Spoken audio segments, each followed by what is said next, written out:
that sound? It's your boy, the nonprofit sector. Wait for it, connector. You're not supposed to say wait for it, gang, but I do because it's even funnier. The nonprofit sector connector. Coming at you 2 flights up from the kitchen where there's a bunch of children because it is a holiday to the attic. Philanthropy and Phocus. I do this every single Friday morning. I bring to you a leader of a nonprofit organization. Why, Tommy D? Well, because when you're the nonprofit sector connector, that's what you do. It's all about helping nonprofits tell their story and amplify their message. We're over 110 episodes. I'm losing count. I'm on a plan to do 5,000 episodes of this program in this lifetime. I think what I want to do is I want to do the show every morning because it makes me feel good to do the show. And I'm a little bit selfish and I want to feel good. I like feeling good. So what better way to start my day, at least for now, only on Fridays, but what better way to start my day than speaking to a leader of a nonprofit?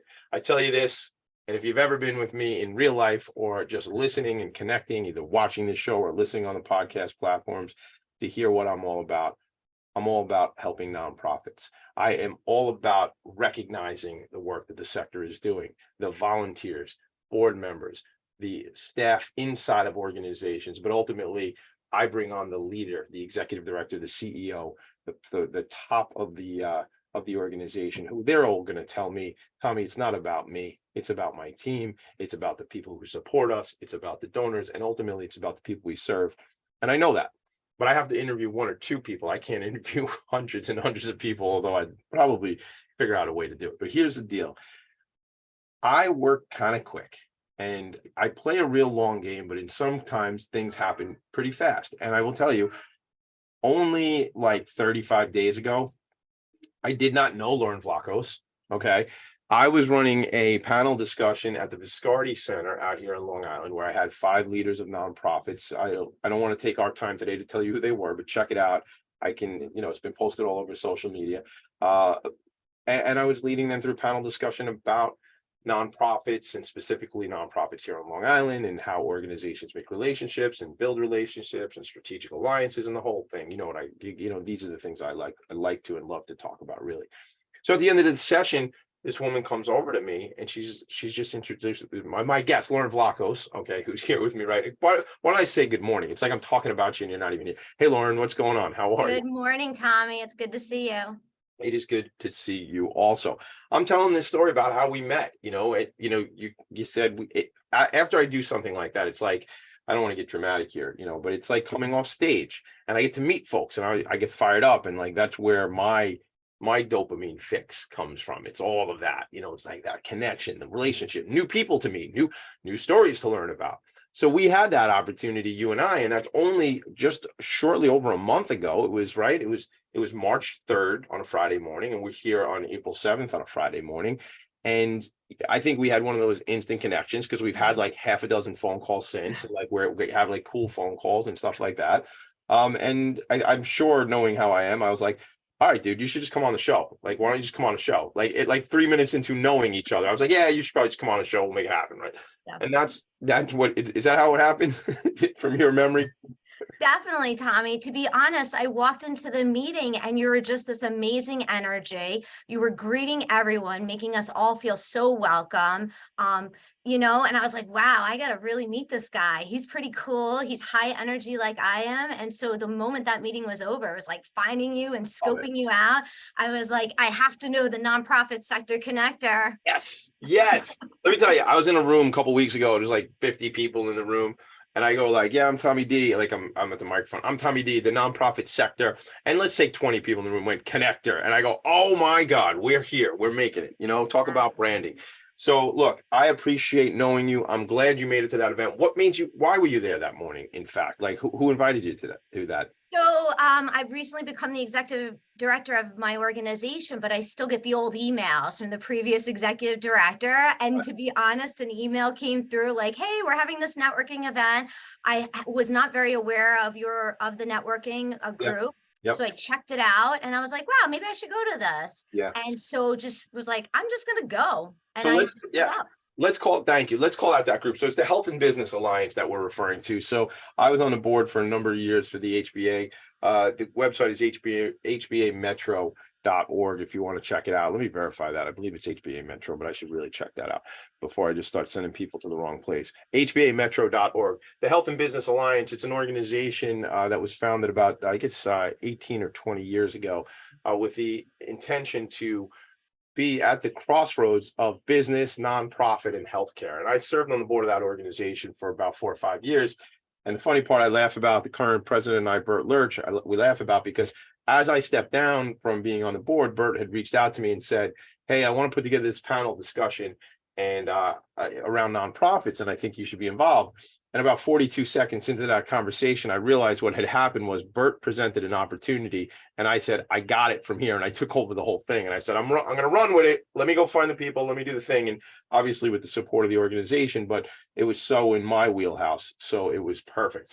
But that's how we met, and that's how relationships start. So I guess let's just take a pause, everybody.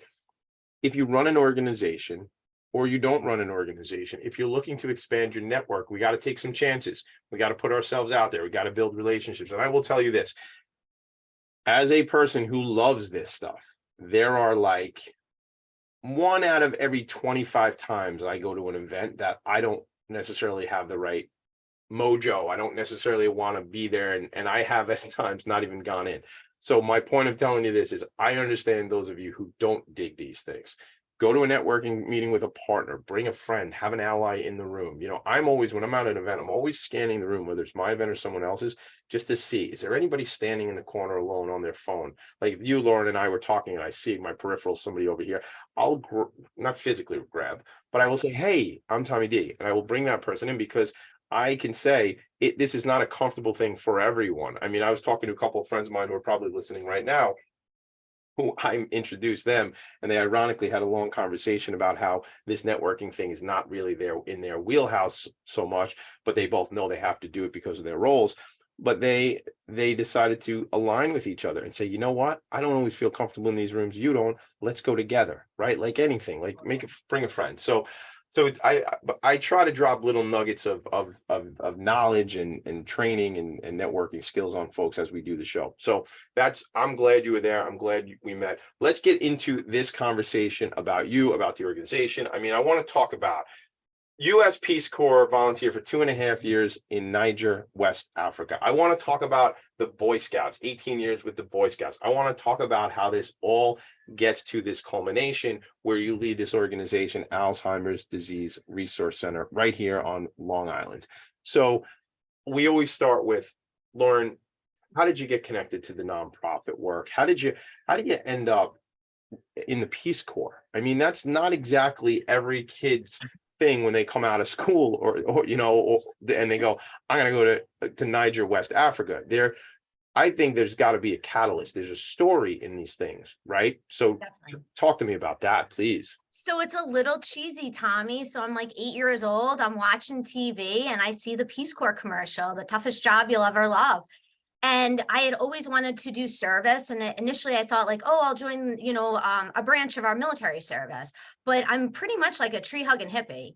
And so the idea of actually having to shoot someone or use a gun was like, that doesn't work. Yeah, it doesn't really work for me. So when I saw that commercial about Peace Corps, I was like, whoa, this is it. Like, this is who I am. Awesome. And so to be honest with you, anybody who knows me will tell you throughout high school, I always said I was going to join the Peace Corps.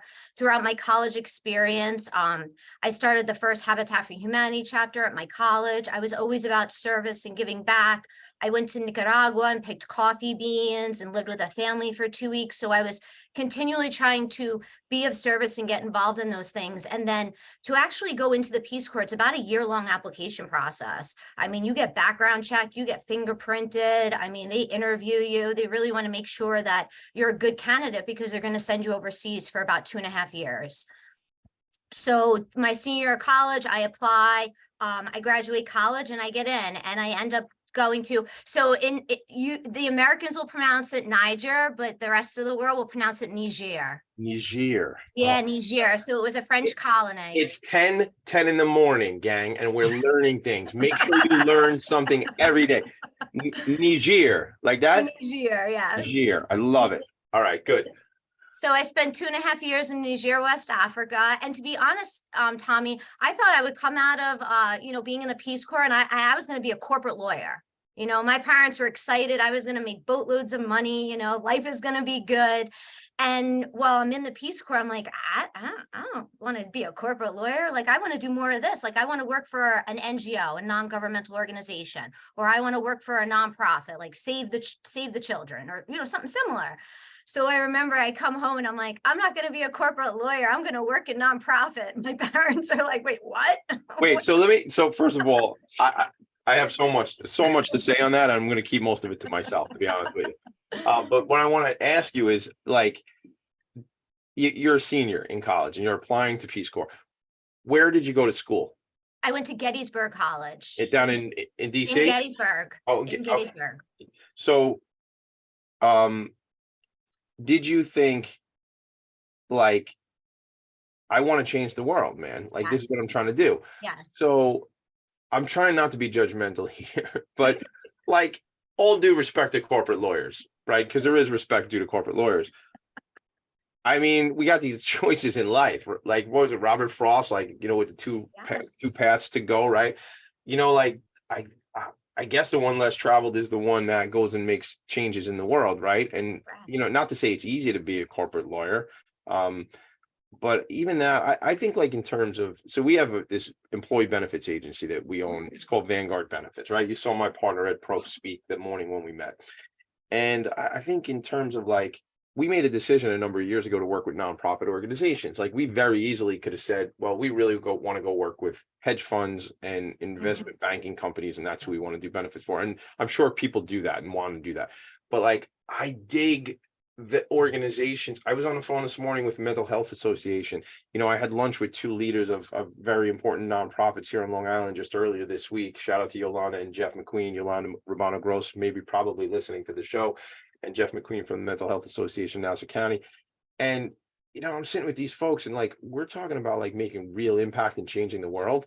And, like, that's where, like, again, maybe I'm being, like, super, you want to talk about tree hugging hippie, before COVID, before I grew my hair so long, I used to go, yeah, I'm like a short haired hippie, because I kept my hair kind of tight, like in the logo, in the Philanthropy and Phocus logo, the spiked hair guy. But I mean, it's like, that's what I think we're supposed to be doing. Like, isn't that it? Isn't that really life? You got 75, 80, 100 years. Like, aren't we just supposed to be making the world a better place for people and improving things versus, just like getting more money and buying more crap and, buying more, bigger place to put all your stuff that you don't even use anyway, because you don't have time, because you're out trying to get more money to get more stuff, right? Wacky to me, wacky situation. So I applaud your own, because that had to be a challenge. And we're going to take a break in a sec, but I want to know about that challenge, because coming home saying, like, yeah, I know you sent me down to Gettysburg and you thought I was going to be this big time corporate lawyer and the whole deal. I don't want to put anybody on the spot, like your parents or whatever, but, like, that had to be, was it a difficult conversation? Yes or no for now? And then tell me when we come back. I think they knew it was coming. Okay. Yeah. Again, she was in the Peace Corps. She was, right.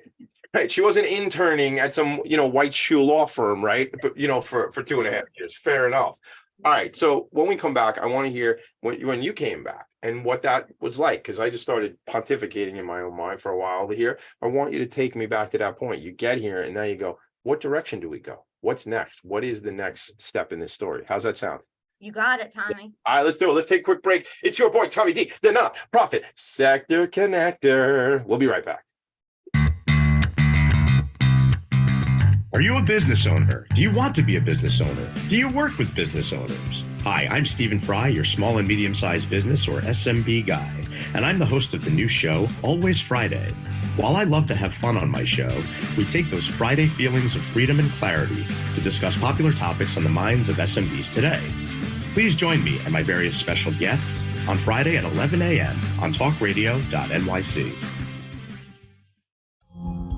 Are you a conscious co-creator? Are you on a quest to raise your vibration and your consciousness? I'm Sam Leibowitz, your conscious consultant, and on my show, The Conscious Consultant Hour Awakening Humanity, we will touch upon all these topics and more. Listen live at our new time on Thursdays at 12 noon Eastern Time. That's The Conscious Consultant Hour Awakening Humanity, Thursdays 12 noon on talkradio.nyc.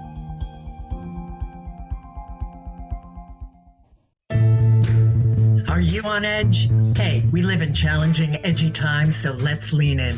I'm Sandra Bargman, the host of The Edge of Every Day, which airs each Monday at 7 p.m. Eastern Time on talkradio.nyc.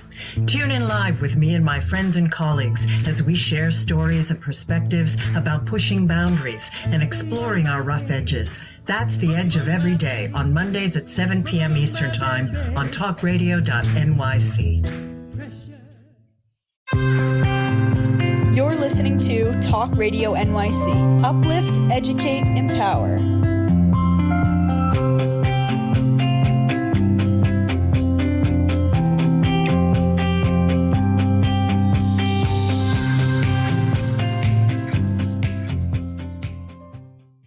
Nonprofits need connections to move in good directions.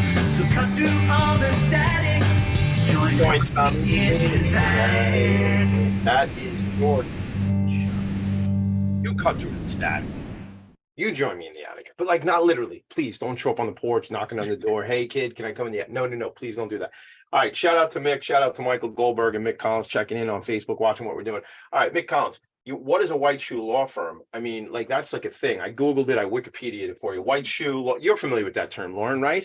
No, tell us. Look at this. I'm dropping knowledge. How do I say it again? Niger, right? Niger, yeah. Niger. You taught me, I shall now teach you. White shoe law firm is an American term to describe prestigious professional services firms that have traditionally been associated with the upper class elite who graduated from Ivy League colleges. The term is most often used to describe old line law firms and Wall Street financial institutions, as well as accounting firms, blah, blah, blah, blah, blah, blah.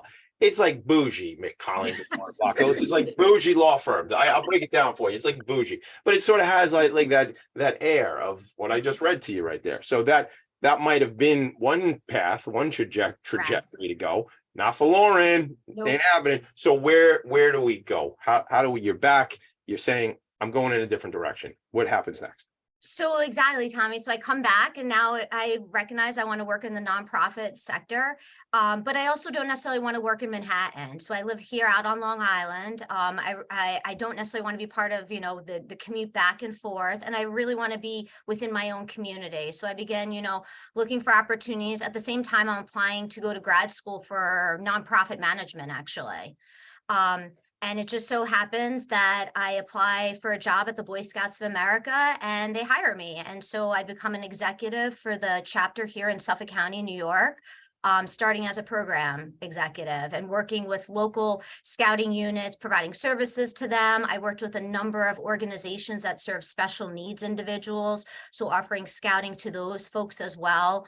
And then I also oversaw an amazing program that the Boy Scouts offer called Exploring. It's a career education program where fire departments and police departments and hospitals offer an opportunity for youth to come in and really explore that career and see if they have what it takes to then pursue it. So I had the ability, Tommy, to work with almost all the fire departments in Suffolk County. I worked with every precinct of Suffolk County Police Department. I worked with the Sheriff's Department, and it was like an amazing, and it is like there's hundreds of kids in Suffolk County alone involved in the program. It was amazing. It's an amazing program. That's awesome. I was not a scout. My brother was a scout for, he was like a Cub Scout. I don't think he ever actually made up to the Boy Scout level. Okay. But one of my older son did a couple years, and he did the Pinewood Derby. It's always a classic. Always. Yes. I'll be honest. It's funny. Like my dad, I remember my dad making the cars with my brother, and then he made two cars with my son. In fact, my little guy who's 8, I might have to get him into the scouting because I think he would dig a lot of that stuff too.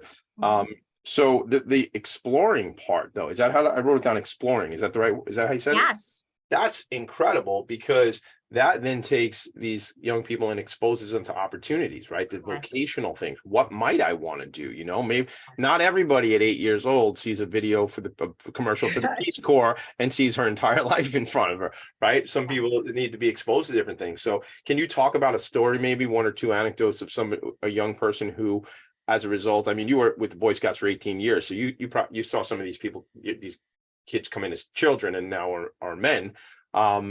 Maybe somebody went into a certain career as a result of some of that exploring. Did you notice some of that? Yes, and it's so funny, Tommy, because I find in life sometimes you don't know the impact that you're having on someone. You know, like you were kind of just doing your job or you're going about your day and you're like, and maybe you help someone, but you don't really give it another thought. So I had a number of youth that would happen too. I had a youth member, he wanted to be in an engineering explorer post. He wanted to be an engineer. I got him hooked up. Zebra Technologies out in Holtzville offers a post. I got him engaged in that. The young man, eventually he earned a scholarship. He went to Rensselaer. And he sent me this email and was like, you know, a lot of this is because you helped me get into that program. And honestly, Tommy, I barely kind of remembered even helping him. Do you know what I mean? I was helped so many kids. Right. But again, and that's, I get chills right now because that's what nonprofit is, right? You're doing it. This is a course of your business. You know, it's what you're doing. You're going through your day. We always have to remember, I've said it on this show before in the past, the impact that we have on other people's lives, sometimes we'll never know. We'll never realize. And I think I've seen a lot of these like little memes online and stuff like that, just saying like, you know, the way it's maybe I'll find it during a break, but it's the way you might be down on yourself. I'm totally not saying this as it's not going to sound very poetic, but you might be down on yourself and you might be negative on yourself, but like somebody is looking at you as a champion and a leader, as a hero, as you're having these tough times. And I think I've told this story, make it a quick one, but I was on the F train heading into the city one day and I was like 21 years old. I used to go to school at Baruch. I used to attend bar late night and then go to Baruch in the morning. It didn't last very long, to be honest with you. But I was one day on the F train coming out 179th Street. I was feeling kind of low, you know, having like my own mental health challenge that morning. And I got a smile from a little kid on the train. And just that child never knows what they did but it changed the trajectory of my day, certainly my day and maybe that week, you know, and that's the impact we can have on people. I mean, that's just a little situation, but it did change for me. And I'm 45 years old. That happened almost 30 years ago. And I remember it, you know. I think we never know the impact we're going to have on people. And I think that's a lot of what I'm trying to do in my world is this compassion for each other. But the thing that you were able to do that this young man now can look back years and years later, and that's one person who came back and told you. Correct. Forget about the hundreds, if not thousands of others that were impacted by the programming. I feel obligated, and that sounds like a negative word, but I must say hello to my friend Tammy Severino and my friend Nyrikia White at the Girl Scouts of Suffolk County. I don't know if you ever collabed with the Girl Scouts or not, you know, like I was a leader for them, Tommy, for 7 years. I had a Girl Scout troop and was a leader in West Islip. So yes, scouting is amazing. I tell you, I mean, I got a friend, Ed Arboleda, he's here in the neighborhood and he runs a scouting program. And I really check my old like gang for if you're too young to say to know what I'm about to say, I'll just fill you in. I have an old school America Online email address, which I rarely ever check. Somehow Ed and the team of the Boy Scouts, the Cub Scouts here in town, have that email address. I don't know why. Whatever. I happened to be looking at that email yesterday. And AOL is a thing. Just Google it, gang. I don't have time to fill you in, you youngsters. But I looked at it, and there happened to be something from Ed. And Ed is like all about the scouting. He takes these boys out. He does the, you know, and they do like he teaches them a bunch of stuff. And as you know, how to whittle with a knife, and like you know how to go in nature and be prepared. And I would tell you, like, if I got stuck in nature on one of those shows like Naked and Afraid or something like that, I'd be super afraid because like I don't have those skills. And I think those skills are important to have. But this is making me think about scouting, and maybe I got to get my crew a little more involved in scouting. Well, what I would tell you is, Tommy, is scouting uses those tools that you're talking about, like using a knife or going hiking. Those are just the tools to actually build the character in the young people. So, it's about being a kind person, character education, giving back to your community. And so when people are like, oh, scouts are in the outdoors or doing service, it's really about building their character. And those are just kind of the activities that we use. Like the kids don't even realize they're learning. They're like, oh, I get to use knives. Right. But it's really about being respectful and, being courteous and learning responsibility. I love that. That is so cool. All right, look, you are no longer with Boy Scouts of Suffolk County, and I just had to remind myself that because I'm like, we actually got to talk about the Alzheimer's organization, Tommy D. We're going to run out of show soon. So, Alzheimer's Disease Resource Center. So you're with Scouts all these years. After you is the next move right to Alzheimer's Disease Resource Center? It is, Tommy. So I was really looking for an executive director position. In the Scouts, I kind of had gotten to where I was going to be unless I moved away. The Scouts usually will move their executives around the country, and we got the best. We got the best beaches here. I can't move. That's true. I just going to Jones Beach or what? Point Lookout. I live in West Islip, so Robert Moses is right there. All right, very From cool. my door to Field 5 is less than 10 minutes, dude. All right, I get it. I live up on the North Shore now, but I grew up in Franklin Square, so we were like, nice. early on Jones Beach, then Point Lookout later on, and then somehow my mom got hooked into Lido, and we ended up down there and the whole thing. So, but yeah, we got some nice beaches here on the island for sure. So you weren't ready to go. So I wasn't ready to kind of move. So I decided to look for an executive director position. The Alzheimer's Disease Resource Center was actually looking for a program director, but it was so close, kind of, Tommy, to where I live that I was like, you know what, I'm going to throw my hat in the ring. Let's just try it out. Because again, I still had that feeling that I did not want to go to Manhattan. I did not want to commute. What years are you talking about? Is this during COVID? This is literally last March. Oh, no kidding. Okay, so this is all right. Interesting, because I think first of all, I used to go to Manhattan like once a week. Like I didn't work there, but I was always in for meetings, and I don't really want to do that anymore. So I can't imagine, and I do it in spurts, but like I can't imagine what. People who had to go every day. Like, it's just a pain in the neck. And it isn't, I'm not hating on Manhattan. I'm hating on an hour and a half to 2 hours in each direction. That's the thing, right? Well, and Tommy, you have 4 children. I have 3 children. You want to be present for their life. You want to go to their soccer game. Some days I want to get out of here and go to Manhattan, to be honest with you, if you want to know the truth. But I didn't say that. Nobody's recording. This is not a live show. Don't worry about any of that. Wait, are your kids, is the Easter break this week or is it next week? No, people are home right now. There are 4 young people in this home right now. So we got to hurry up and get the show over before somebody interrupts the show. But yeah, you're right, though. I do want to be around. And I will. Right? That's a thing about, the experience of the last 3 years is what has happened. And I said this early on in COVID. I said, I will never go back. Like about a month in, as much as I had been mourning what was my life before COVID, meaning how I was like free spirit and bounced around, did my stuff. There was a realization early on that I go, I'm not going back to that. That is chaos. And I don't just mean the city. I just mean like I saw my buddy Michael Goldberg and Mick Collins checking in on Facebook. I used to drive down to Philadelphia for a meeting, like an hour and a half meeting. Like I'd leave at 4:30 in the morning. We don't do that. We do those meetings on Zoom, right? Like we don't need to now. Do I miss those trips? Yeah, absolutely. But there's this decision making that I didn't utilize in the past. I just did the thing, hadn't really considered any options, if you know what I'm talking about. Yes, so, I do. Yeah. So, but I certainly do want to be more present in the life of my children. So that is a game changer. So you go to you take the program director role. We are going to take a break in a minute, but let's set it up. You take the program director role.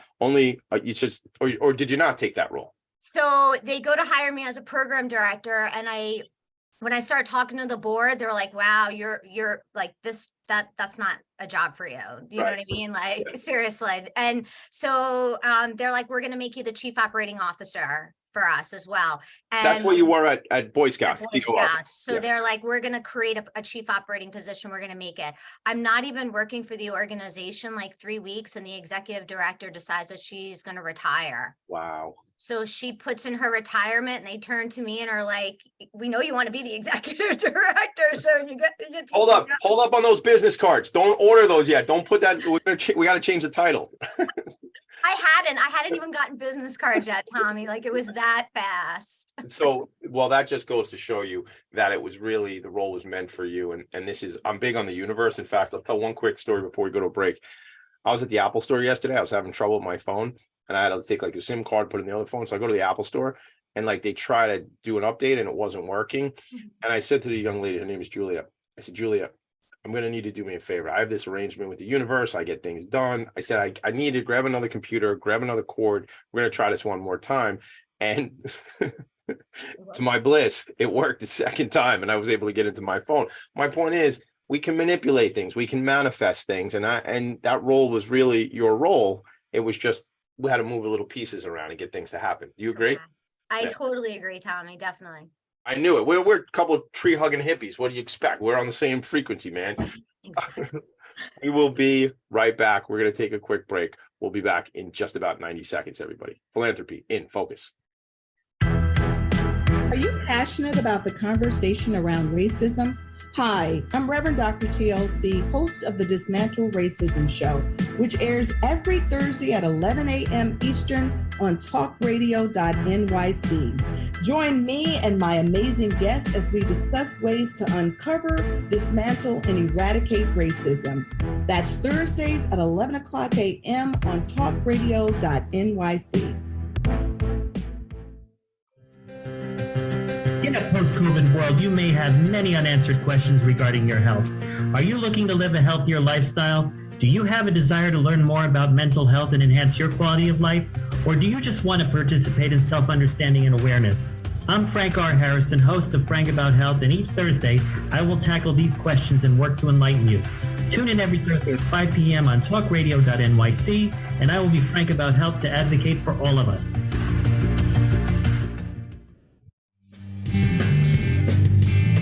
Hey everybody, it's Tommy D, the nonprofit sector connector, coming at you from my attic. Each week here on talkradio.nyc, I host the program Philanthropy in Focus. Nonprofits impact us each and every day, and it's my focus to help them amplify their message and tell their story. Listen each week at 10 a.m. Eastern Standard Time until 11 a.m. Eastern Standard Time right here on talkradio.nyc. You're listening to Talk Radio NYC at www.talkradio.nyc. Now broadcasting 24 hours a day.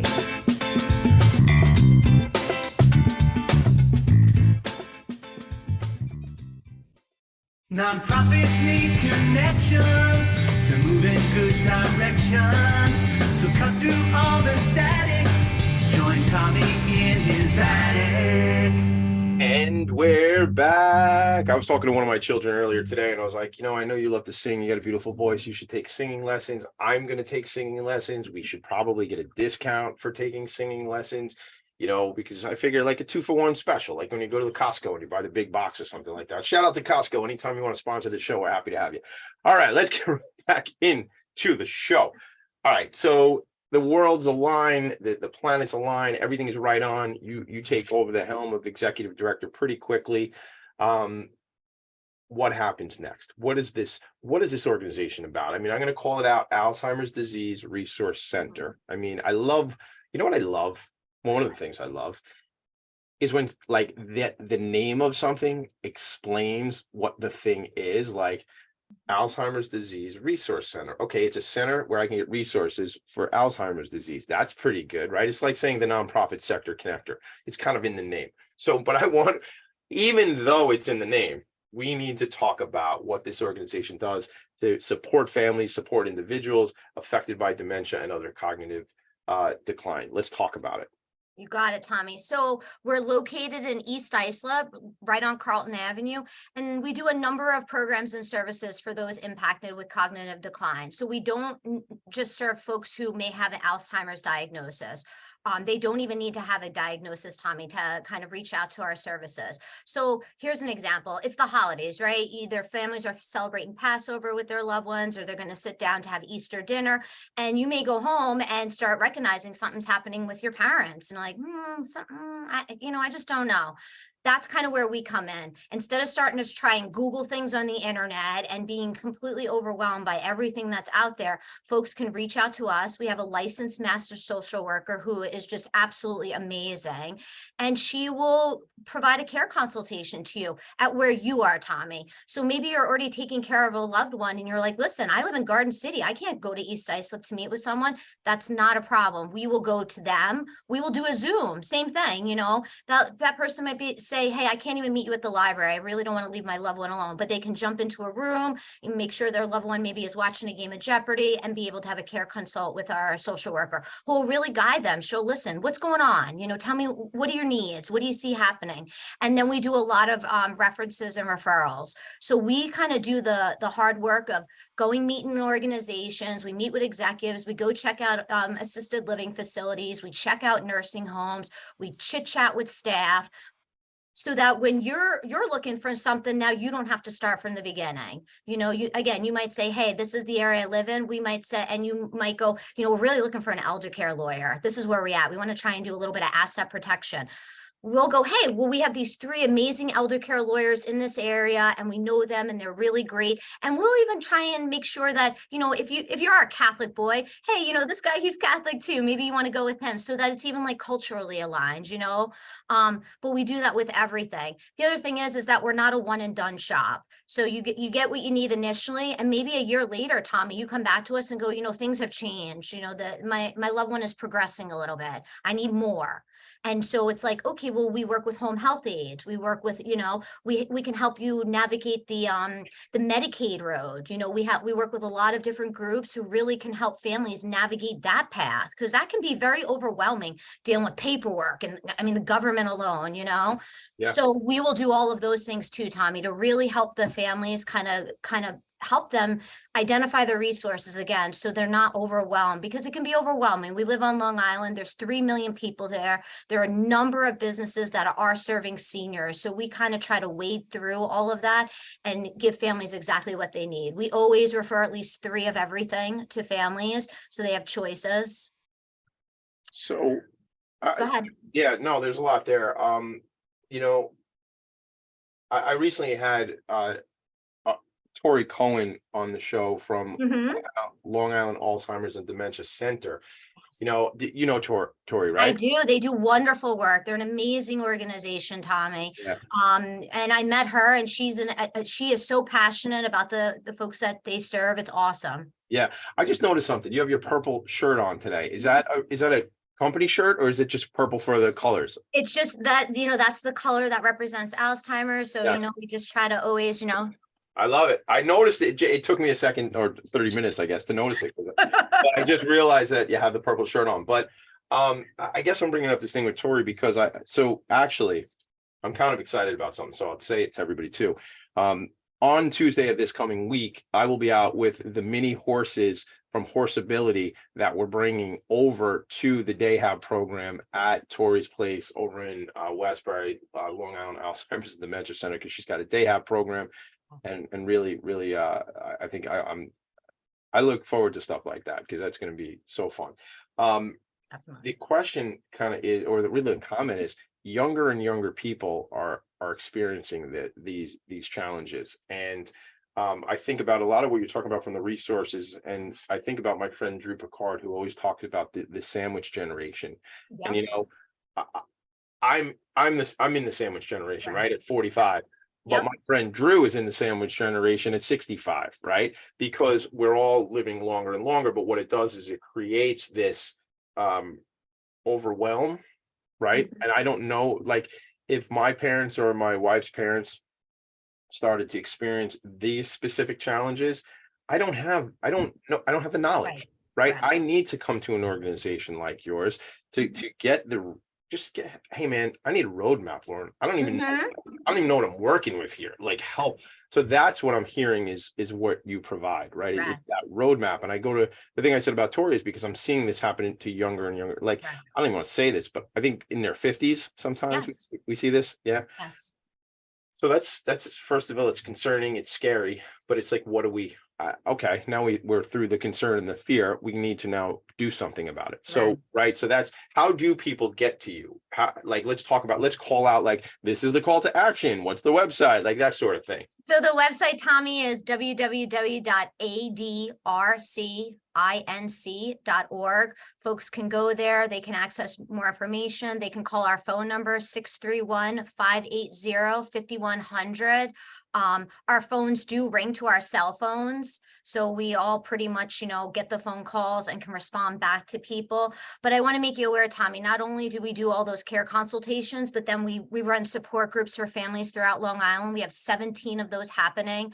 And those not only happen in person, but they happen via Zoom, and they're tailored, Tommy. So being the adult child of someone impacted by the disease is very different challenges than being the spouse of someone who is impacted. And so our support groups are really tailored to those individuals. We even have support groups called Share the Care. So maybe your loved one is already in an assisted living facility, that you're still a caregiver. And it's just a different kind of care. And now you're sharing the care. So we have support groups that kind of work on that too, so that folks can kind of talk about the challenges or the needs that they have as their loved one is living in one of those facilities. In addition, we provide a lot of therapy programs as well. So you're talking about the horses. We do equine therapy with some different horse farms throughout Long Island. And again, it's not only for the individual who's impacted, Tommy, it's really for the caregiver. No doubt. Yes. The respite. It's a respite. Yes. I don't want to cut you off. Keep that messaging. Stay on point, because I just want to say one thing. I can promise you this. If you are feeling out of whack, go see some horses. Don't go to Belmont. No, I'm just, the point is, those are not the horses. That's going to stress you out even more if you're betting on horses. That's a whole nother show. We'll talk about gambling on another show. That's a problem. We'll talk about mental health, whatever. Point of the matter is, when I go to horse ability, as high strung as your boy can sometimes be, I bring it down. I literally feel calmer. And that's the thing. And I was, I have a loved one in my family, and we had gone to see the horses one day when this person was going through some stuff. And literally the person started to feel better and started to, horses are absolutely incredible. So, I mean, and when you talk about caregivers, a bunch of months ago, we had Elisa on from Nancy's House, which is a nonprofit that does work for caregivers. And kind of the theme of that program, and I probably said it half a dozen times in an hour, was self-care is not selfish. Right. Self-care is not selfish. We must take care of ourselves, because we're no good for anybody else if we're broken and hurt and just kind of like have no capacity left. So we got to do that. So I love how you talk about it from a respite perspective. Yes, we want to take care of the folks who are experiencing this dementia, this decline, right? The Alzheimer's, but God, man, it's a lot to try and, we got 4 kids here, right? Just got a puppy. Shout out to Cheeto. If you want to check out Cheeto, his Instagram is my guy Cheeto. That's I thought that was funny, but that creates a lot of challenges in just bringing in these other things. You throw in an illness, you throw in health issues, and it really gets to be a lot. So we all need to, whether it's meditation or go for a run or whatever it is that you need, go do that. And it's not selfish, because you got to do it, because that's how you can come back stronger for the other people around you, right? Wouldn't you agree, Lauren? I totally agree. It's like, put your oxygen mask on first. Yep. No good to anyone else if you can't breathe. 100%. I love that. Love that analogy. Love it. That is not selfish, because you can't help anybody else if you're done, right? No, if you're not breathing, you ain't breathing, you ain't helping. That's exactly. Some of the other things though, Tommy, we have music and movement. So we do music therapy, and we even noticed that we have an individual, he's not very verbal, but he'll sit down at the piano. He can play us any song that we request. And then the rest of us, we're dancing, our folks are having fun, just really making new memories. Like sometimes it can turn into the drudgery of caregiving, and we want to kind of get a little bit away from that. So offering fun, wonderful opportunities that the caregiver can really enjoy with their loved ones. So come have some fun at our Making Music with Memories, come to our art therapy programs. And again, Tommy, we're trying to do these all over Long Island. We partner with the Parish Art Museum out in Southampton to do programs. We're looking to partner with other art studios as well. We partner with the Long Island Carriage House Museum in Stony Brook. That's amazing and doing great work as well. So making memories over there, going through the history of Long Island and the carriages. And we also even partner with Stony Brook University. Their graduate students do what's called brain games for us. And we zoom those out as well. So the students put together Jeopardy or Name That Tune or Would You Rather. And to be honest, Tommy, it's not about the game. It's about having conversation, having some fellowship, just making some fun new memories. Yeah. I mean, isn't it? And I'm not a clinician. I don't really have, I like to just underscore, like, I don't have any credentials to say what I'm about to say. Gang. I'm going to say, which I say all the time, but isn't it too about keeping the mind active and doing certain things, right? Like, by this gentleman that you said can sit down at the piano. what that's doing for him, right? Right. For his, his own, I don't know, battling off the disease, fighting off the disease, but by keeping the neurons moving around and doing the good stuff. So I got to shout out something, because this is what a nonprofit sector connector does, like in real time. Are you familiar with the Spirit of Huntington Art Center? Spirit of Huntington Art. No, I'm not. No. So I sit on the board of the Spirit of Huntington Art Center. We have very, very special programs. It's a community arts center at the old South Huntington Library. The organization has just purchased the building recently, and we do movement, dance, artwork, clay. They have a kiln, the ceramics, the whole thing. Yeah. And we serve the special needs community and the veterans community. And just this Sunday, there was they had a movie filmed at the Cinema Arts Center out in Huntington. That was a movie called Autism Paints, and it was a documentary that was done about the art center about 10 years ago, and they released it to I don't know, to be 150 people in the theater. It was so special, so fun. But this is what I'd love for you to do, is I'd love for you to come to the art center one day, make a connection, come for a tour, and we'll see. We're doing that type of work with some of the other organizations that I've mentioned already, because it just makes sense, and that's what this is all about. And that's what, aside from doing this show, like the next thing that gets me juiced up is making the connections. So this is it. I sometimes have to let go, but you're in the middle of a live show right now. Yeah, but that's the whole point of what this stuff is, Lauren. So this is for me. I love it. The whole thing. All right, we come back in a second. We're going to take a break. When we come back, I want to do this. Got it. What's upcoming? You How got do we it. help, right? What events do you have? How can we plug in? How do we bring value? And are there certain companies or individuals or businesses that you want to say, look, I'd love to meet, fill in the blanks? And that's Got what, it. because if my folks know them, we're going to make that happen. How's that? That sounds sweet. Awesome. Rock and roll. We'll be right back. Hey everybody, it's Tommy D, the nonprofit sector connector, coming at you from my attic. Each week here on talkradio.nyc, I host a program, Philanthropy and Phocus. Nonprofits impact us each and every day, and it's my focus to help them amplify their message and tell their story. Listen each week at 10 a.m. Eastern Standard Time until 11 a.m. Eastern Standard Time, right here on talkradio.nyc. In a post-COVID world, you may have many unanswered questions regarding your health.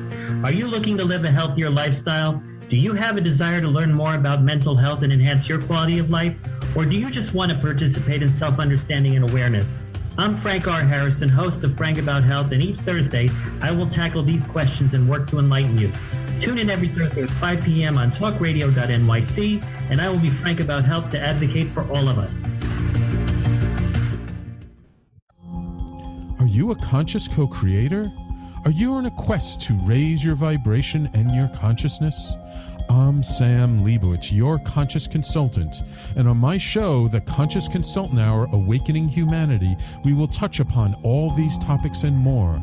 Listen live at our new time on Thursdays at 12 noon Eastern Time. That's The Conscious Consultant Hour, Awakening Humanity, Thursdays 12 noon on talkradio.nyc. You're listening to Talk Radio NYC at www.talkradio.nyc. Now broadcasting 24 hours a day.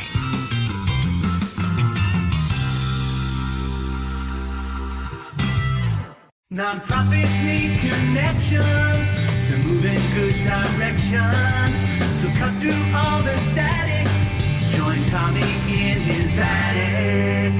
That's what you need to do. You need to plug in. You got to be part of the solution. You got to get with your boy, and you got to find out how you can help. I put a post on, I don't know, Facebook last night or something like that. And it was like, you got to get involved. Our nonprofits change the world. You must be involved. You don't have to sit on the board. You don't have to write big checks, but you certainly can volunteer and get involved and be part of the solution and be part of the impact. And that's what I'd encourage you to do.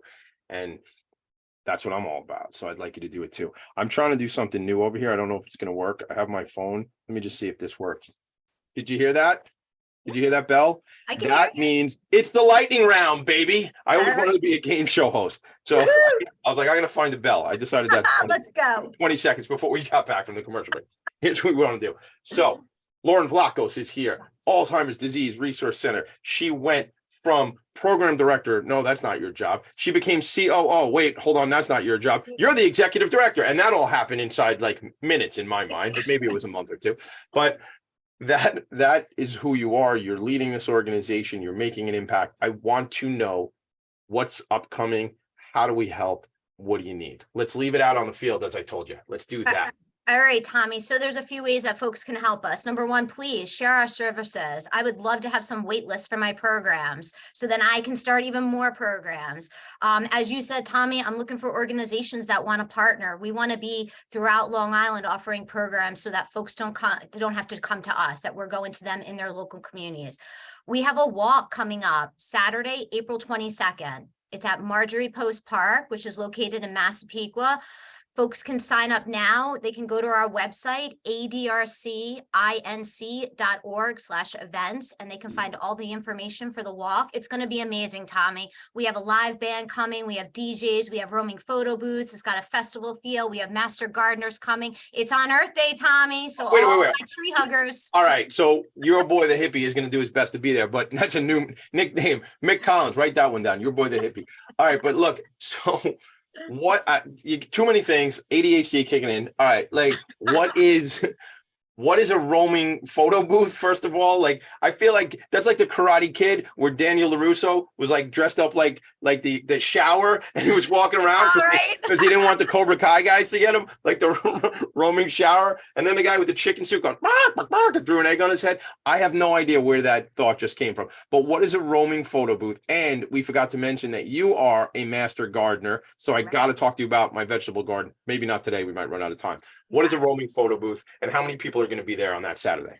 So we're expecting about 500 folks in attendance. Again, Marjorie Post Park, Saturday, April 22nd. Folks should come down around 8:30. The walk starts right at 10 a.m. and the festival and fun is going to be right at 10:30. We have a fire truck coming, so touch a truck for the younger kids.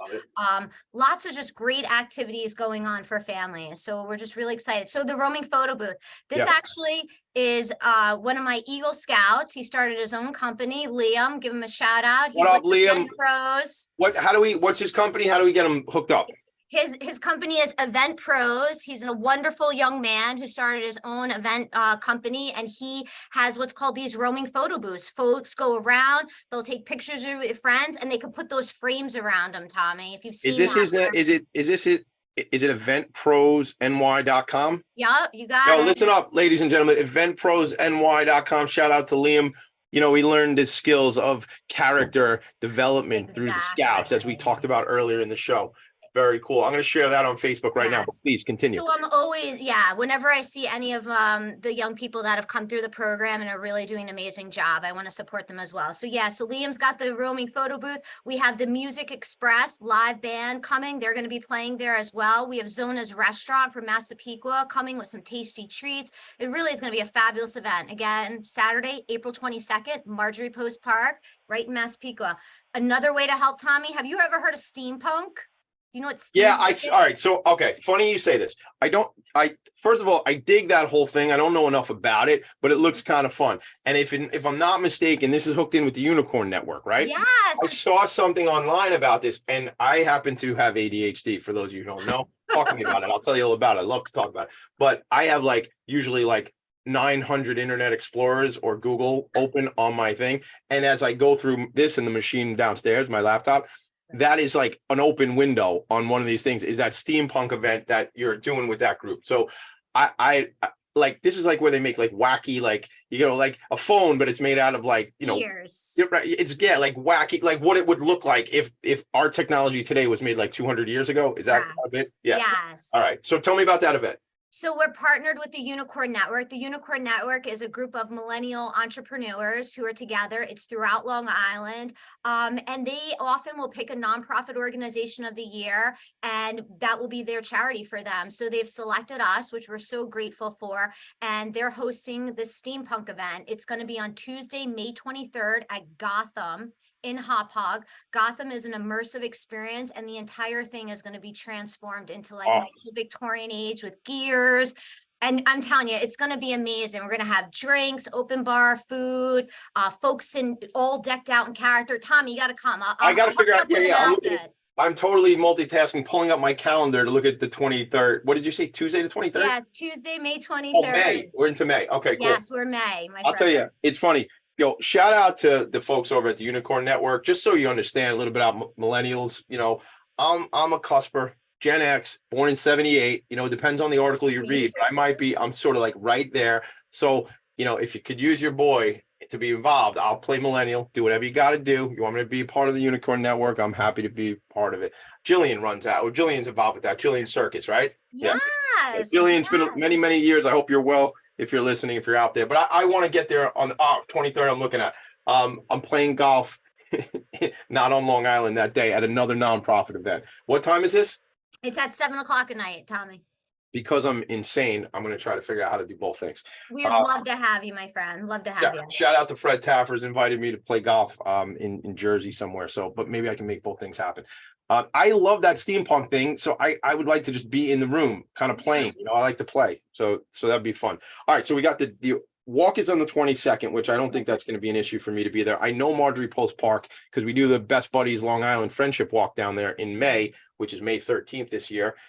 So I know it well, but down on Umpqua, my buddy Mike Joffrio owns Premier Payroll Services, which is right across the street there, right on Umpqua. So I know the neighborhood. So, all right. So what else? And then I got a golf outing, Tommy. You're talking about being a golfer. So we have a golf outing coming up.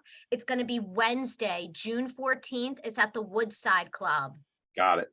It's going to be fabulous. I went there. We ate the food. It's amazing. A full day of drinks and food and fun. So love it. Love it. So that's the 14th of June. Correct. You got it. And then the last thing, Tommy, I want to plug is our art expression show. So we have over 150 individuals with cognitive decline who are in an art expression program throughout this whole year. We partner with the Islip Arts Council out of the town of Islip, and we will have an art show in their space, which is located in the Westfield Mall in Bayshore from September 12th through September 30th. I need you to do me a favor because I've never done this on the show before, but I just came up with it. You got it. I want you to send me these things in an email later on so I can take this and do a video about just promoting or consolidating whatever we just talked about, because I know we got the 22nd of April, we got May 23rd, we got golf on June 14th, and then we have this art show, which we have to partner up with Spirit of Huntington. And so you know about that, and we'll come through and do that. But I want to be able to, it's just a new idea. I want to take this and like distill it into some piece of information that I can push out. All right. So you and I can do that later on. All right. We are, as I always promise my guests, we run out of time way before we run out of words. And your boy never really runs out of words anyway. But Lauren Vlachos, leave them there before I send them on their way. First, Tommy, thank you so much. Seriously, it's been an amazing pleasure meeting with you because you and I are in the same frequency, 1978 babies, buddy. That's right, 78 kids. Yes. That's right. But honestly, super grateful. Last thing, folks, if you need help, you just need someone to talk to, reach out to us, ADRCinc.org, 631-580-5100. Thank you, Lauren, for being my friend. Thank you for being on the show. Thanks for being a heck of a guest. I almost said a bad word. Thank you for being a hell of a guest. It's Friday, man. I gotta take some chances. I'm getting randy. I got a little nasty. All right, let's do it. Let's just go. Here's what I got to leave you with. I appreciate the nonprofit sector more than you can ever imagine. The nonprofits change our world each and every day. I am doing another show this afternoon. It's called the Focus Nonprofit Show. Mike Caprera from the Viscardi Center will be talking with me on a Facebook Live about digital accessibility. If you're checking in, go to Facebook, go to Philanthropy, Focus, PHOCUS. Check out what Mike and I are going to talk about websites and how we make things accessible and inclusive for those with different abilities. That's part of the change I'm trying to implement. So Mike will be with me on that show. Shout out to Dylan Nelson. Heck of a job on the other side of the glass, as they say. Thank you for Heather Edwards checking in from Allied Foundation, Michael Goldberg from the networking group and Knockout Networking. And as always, the show wouldn't be complete if Mick Collins wasn't always in the background, paid forward processing, checking in and helping me out throughout. It's a white shoe law firm, Mick Collins. Google it. I'll teach you all about it later on. Lauren, this has been an absolute pleasure. If you're on the network here, talkradio.nyc, stay tuned for Steve Fry, the SMB guy. Always Friday. Make it a great day, everybody. I'll see you later. Bye.